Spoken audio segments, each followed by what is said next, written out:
it's yours. There's no other feeling that's beautiful. If they press it and you drop, bear man going to your funeral, yeah.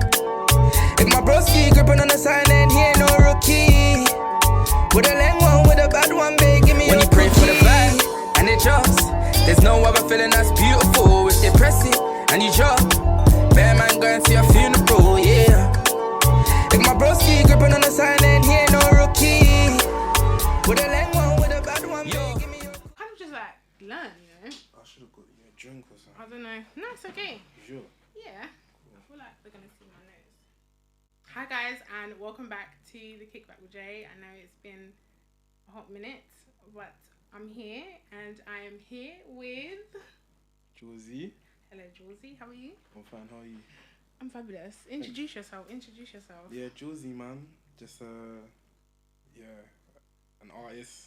And yeah, just make music, innit? Yeah. Cool. So let's just get like a little background on who you are. So, I mean, like, where are you from? Where am I from? Yeah. Yeah, obviously. Area. But, okay, like Shepherd's Bush, West London. Oh, okay, from West. Yeah. Oh, I would have never taken I don't really. I But you know, it is with man. I got family everywhere in it. Yeah. Mainly south, okay. like northwest, Yeah. like housing, and so yeah, we moved around a lot when I was younger. But when we got a permanent crib, it was in Yeah. West. So yeah, I'm from Shepherd's Bush. Background, like heritage from Ivory Coast. Yeah. Oh, really? Why are you saying that? There's shockings in the first 30 seconds. Yeah. First off, I thought you was from like East or something, maybe South. No. And I don't get that. I don't know what I get, but from me, what like from country, right? Country. Anyway, I get Caribbean more time, you know. I don't know what you think. I don't know in it, but sometimes I get Caribbean. I don't know what I'm getting, but it's not. Sometimes, yeah. Sometimes I get like Nigerian or Ghanaian. Yeah. No. Oh, okay. So, Francophone. wow. So I guess like what influenced? I guess like your taste in music. Upbringing, innit? Like everything I go through, innit? You know what I'm No, saying? that's really mad. No. It's a surprise. Yeah, no. Wow. Obviously, growing up in London is predominantly Nigerians, Ghanaians, Jamaicans. Yeah. So obviously, everything I listen to, Nigerian, Ghanaian, Jamaican, like dancehall. Yeah. You get what I'm saying? So. Okay. So like. Yeah, obviously I still listen to Ivorian music. I've been to Ivory Coast enough times, so I'm in tune with black man's culture. Yeah. And that music obviously also has an influence on the music I make today. So yeah, I guess growing up, like, what kind of influenced your starting the music. Yeah. What first influenced me, like artist wise? Yeah. Obviously, Burna Boy is my favorite artist, isn't it? Okay. So good choice. Yeah. I say from like. I think when I first heard Like to Party, I was like, yeah, if I wanted to make music, yeah, it would sound near enough like that. Yeah. So I'll say him. I'll say Wizkid, obviously Wizkid. Obviously. Yeah, obviously Wizkid. Yeah, I think as time went on, like when I first started, I didn't have many inspiration. I'll say the Migos. Yeah. I'll say Meek Mill. Okay. Popcorn. Yes. Mover. Yeah, nice option. 50 Cent. Okay, yeah. Yeah, so. Okay. Yeah. And then nice, obviously as time went on, as time went on, I'll say J Hus as a 100%. Yeah. J Hus. Okay, so I guess growing up and then getting into music, I think for me is what I want to know is at what point did it kind of click that, yeah, I'm going to do music? I don't know. You know what, yeah?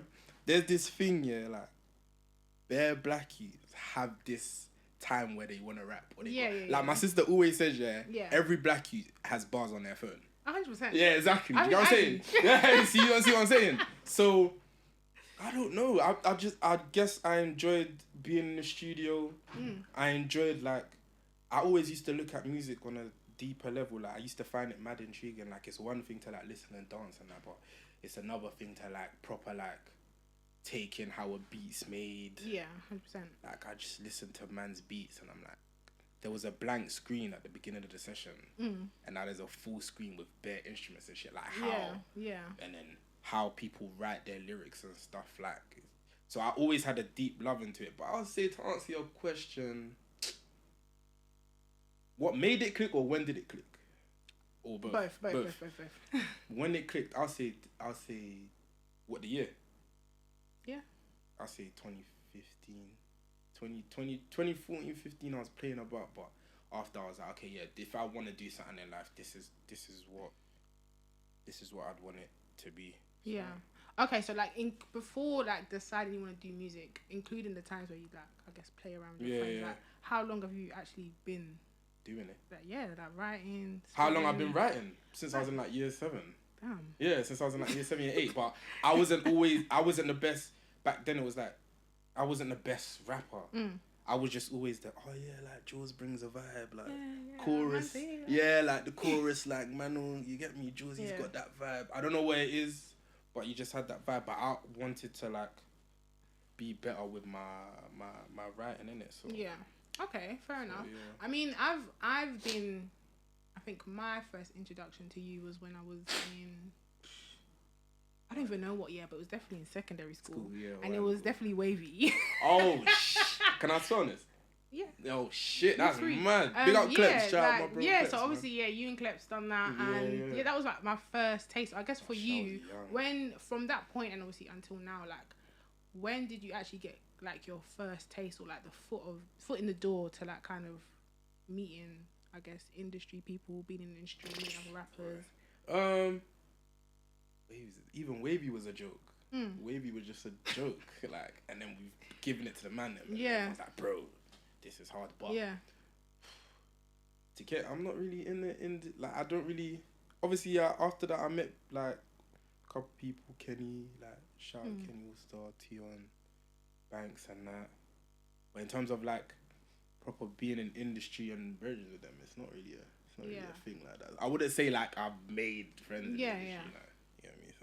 Okay, so you just mentioned Kleps, and that's what I wanted to touch on as well. So obviously, I know you guys started together. Man. So like, I guess how was that experience for you being a duo? It was good because, like, I wasn't the best rapper, like I told you. He was more of the rapper, so it was a good balance. Okay. It was always Kleps is gonna give you a hard 16. Yeah. Jorsey's gonna give you a hard chorus, and it's gonna be a vibe. Yeah. So we just became an unofficial duo from there because people was rocking with it. And then it was lit as a duo. My guy's still like, you get me, he's still writing, he's still there. I think he's just waiting for the right time to come back. But yeah, man, he's still there. Obviously he was doing like, there was a time he was doing freestyles together on Instagram and that. So yeah, he's still about. But as a duo, it was lit, man. It was lit still. Okay. So obviously, like as you mentioned, you know, the experience for you was great, and you know, he was kind of the better rapper than you. But I guess what kind of led to you guys kind of going your separate ways? I wouldn't say we went our separate ways. I just felt like, you know, that life gets in the way, certain things. You get me? And obviously sometimes, bro, most duos that you listen to or groups, all time, there's a time when people want to go off and make songs alone. Yeah. And Kleps will obviously tell you the same. Kleps has got enough songs by himself as well. Yeah. I'm guessing you're just waiting for the right time to release, and they're hard as well, because I've heard them. So yeah, it's not really a thing like that. It's just sometimes you write songs and there's not a space for the other person. Yeah, that's true. That's true. Okay, so obviously I've been seeing you drop music for consistently, I would say about 6 months now. Yeah, beginning. And I guess that before then it was like you hadn't dropped anything for like 2 years. So I guess like where was you mentally with music as to why it took so long to drop something? A good question, man. Where was I mentally? She wasn't there, man.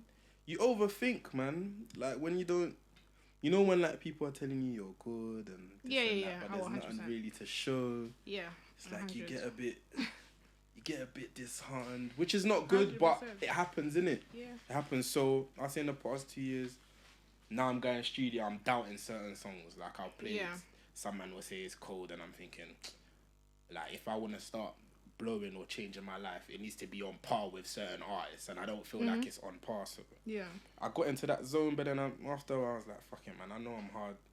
Let God do what he does, and when it starts, it will start booming, innit? You get me? Because I take my craft serious. So I was always gonna get better with my pen game and my choruses and that. So I just thought, you know what? There was a time it clicked. I was like, you know what? I feel like I'm at a good space right now. Like I'm writing good music. Like I feel good about it. So, but to answer your question, last 2 years, I'll say I was doubting myself a bit. I'm not gonna lie. Yeah, I was overthinking a bit about the quality of the music and stuff. So yeah, I say that's the reason why I wasn't really dropping like that. So. Fair enough. Obviously, you dropped the return, and you've said, you basically mentioned like you feel like you're in a good space now. So like dropping the return to us, like, is it kind of like I'm here? Yeah, Lidge, like the titles and the thing, innit? Like, you get me?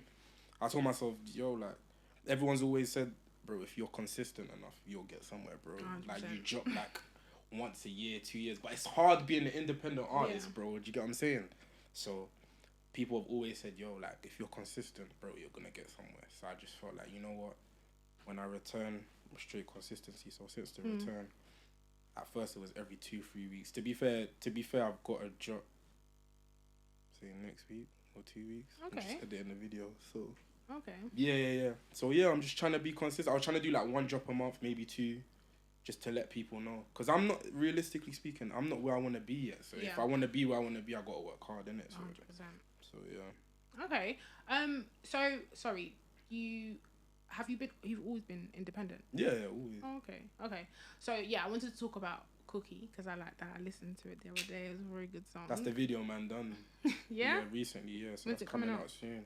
Probably like next week, probably. Yeah. Okay. Yeah. So yeah, I just wanted to kind of find out like what kind of inspired you. Cookie. Yeah. The song. Yeah. What inspired that song? I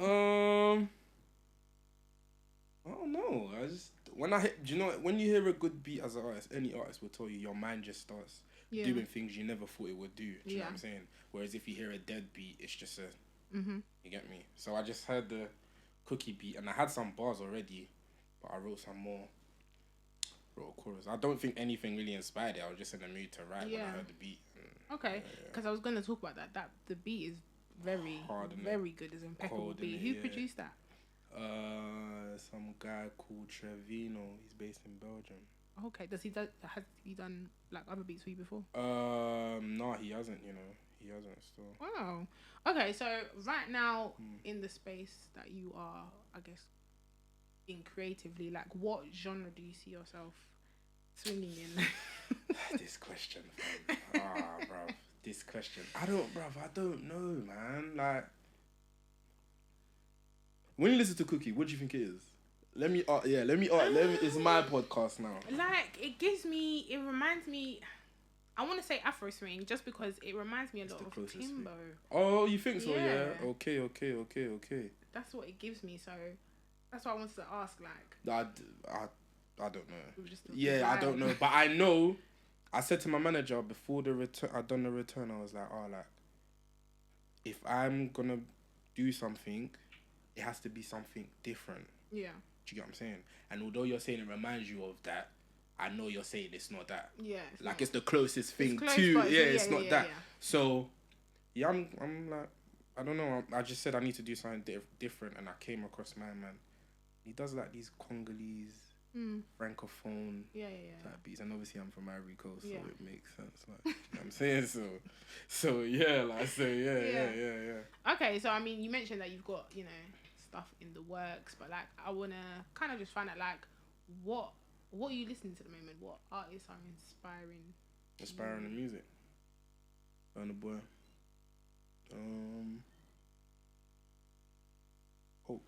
Hulk. What's his name? Hulk Van JMF. I think I've seen his name on TikTok a few times. Yeah. He's hard still. Yeah. He's hard. Another Belgian artist called Tayron Quidens. Don't know if you've heard of him. He's the you've heard his song. It's gone crazy on TikTok. You've heard it, innit? You get me? So. I'll listen to it.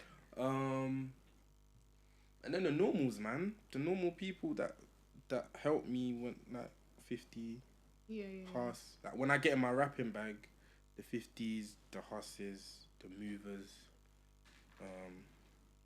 Who else I listen to when I rap? Yeah, mostly them three. But when it comes to like hooks, or I'm in a singing vibe, say Burner, Hulk Van. It depends on the beat as well. Yeah. It depends on the beat. That's true. It depends on the beat.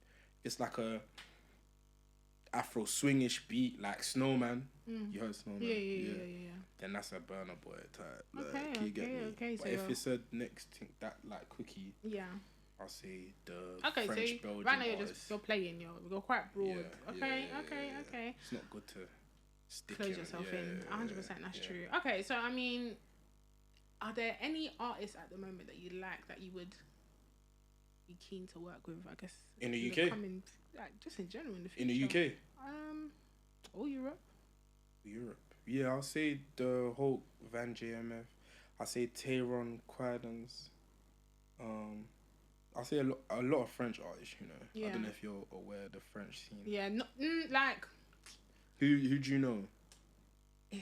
I feel like I'm very typical. No, like, say, bro. It's like calm. a Franglish or something like that. Okay, yeah. Like, I'd collab with... I'd want to collab with him. Yeah, like... I feel like you know Aya Nakamura? Yeah. I do like her a lot. Do you know Chakula? No. And I feel like you do, man. He's... To be fair, if you showed me, I would yeah, know, but I would never know the name. Yeah. Like Chakula, like French scene's in a good space. Yeah. UK wise, obviously us. She got thrown in there. Obviously us. UK. There's a lot of good underground artists that are dropping on TikTok still. There's some youth called T something that I follow, T Valley or something. Sorry, bro. No, sorry if I got your name wrong. I've seen him. Yeah, no, he's got a good voice still. Yeah. Who else? No, you get me. Not many, man. In the nicest way, the UK scene doesn't move me like that these days. And I feel like a lot of artists have said that. Yeah, it doesn't like, move me like that. They're always looking on the outside, but I don't know if it's because maybe not so that the quality of the music is not great, but it's just. Do you think the quality of music is great? Like you said, like there's some underground artists that are actually very good, and they're obviously you've got the big names that can actually give us quality, but at the same time, it's just like sometimes you just want something a bit different. So I can understand. Out now. But I guess where you're steering to now musically, do you feel like Afro swing is gonna come back? Oh, I hope so. I should have said NSG, by the way. Yeah. I should have said NSG for collab. Big enough. up NSG. Yeah. NSG Well, to be fair, they are doing. Yeah, NSG are hard still. Yeah, there's this thing they're saying make Afro swing great again. And yeah, I hope so. I just really pray that, and like, I really pray that it doesn't become that. There was a time it was a bit mediocre. Yeah. Do you know what I'm saying? Yeah. I hope it goes back to the raw 2016, 17. Like that was the times. golden. Yeah. Golden era. Yeah. You get me, like Kojo, Young Bane, NSG, J Hars, like Bear Man, fam. Like, if it goes back to that, and I'm not saying just them, I'm saying up and coming artists. Yeah. If it sounds like that, like the raw times, and it was wavy, obviously it's gonna start raw, but it becomes something great, then by all means I'm all here for it. But if it's gonna be like, I don't wanna get me, but certain songs and certain gimmicky songs, you know what I'm saying? It's like, nah, man, because you're ruining the sound, you're ruining things that people have created. Do you get what I'm saying? I don't know if it's down to the artist, I don't know if it's down to the labels, I don't know if it's down to the consumer who's listening, I don't know. But I just hope it doesn't get back to that, because once people started doing that, that's when it went downhill and drill became. But drill's cold though, nothing on drill. I think drill's hard. Yeah, I feel like the downfall of. Can we say downfall yet? I mean, no. I mean, there's been a downfall. Cause man are saying make it great again, so that means it's not great anymore. It's true. Do you know what I'm saying? It's true. I think drill. Unfortunately, it kind of has died. Like, I don't know. It's not. It's a. You're saying drill's died. This dying. You think so? I feel like there's one or two songs that I've seen that I can actually like mess with. Yeah. But at the same time, it's kind of like I don't really gravitate to those type of lyrics anymore. So. I feel like it's the same thing with Afro Sing. Is kind of what's happening to drill. There was artists and there's a couple artists that was making it cold, and then one or two songs come out, and then sample drill became a thing. Yeah, that's true. And then, do you get what I'm saying? Yeah, that was a weird era. And it's like, everybody in America was kind of adding this and adding that. Yeah, and it's like everyone's focused on the charts so much. Yeah, numbers all the time. Whereas like, it's about the music. Bro. Yeah. If the music's hard, it's gonna do what it needs to do. If it don't get in the charts, go back and do it again, like 100%. Until it does. So good mentality. Yeah. Well, before I wrap this up, I know you mentioned that you've got, stuff on the way. So, like, what can we expect between now and the end of the year? End of the year, probably say an EP. Okay. 100%. got a lot of songs there, so may as well. More visuals, man. Keeping the people them locked, man. You get me? I don't want people to take their eyes off me, and the only way I can do that is by always giving content. 100%. Do you get what I'm saying? So yeah, just keep going. God willing, I'll get to where I need to get to, man. You know what I'm saying? Yeah. Okay, guys, that is it from me and Jorsey. You know where to find me. Like, comment, and subscribe. Jae Mo. Tell them where they can find you. Instagram Jorsey22, TikTok Jorsey. Yeah, me music, sing, man. And that's us out. Thank you so much. No, yeah, that was a good 20 minutes. 30, 25. Was it?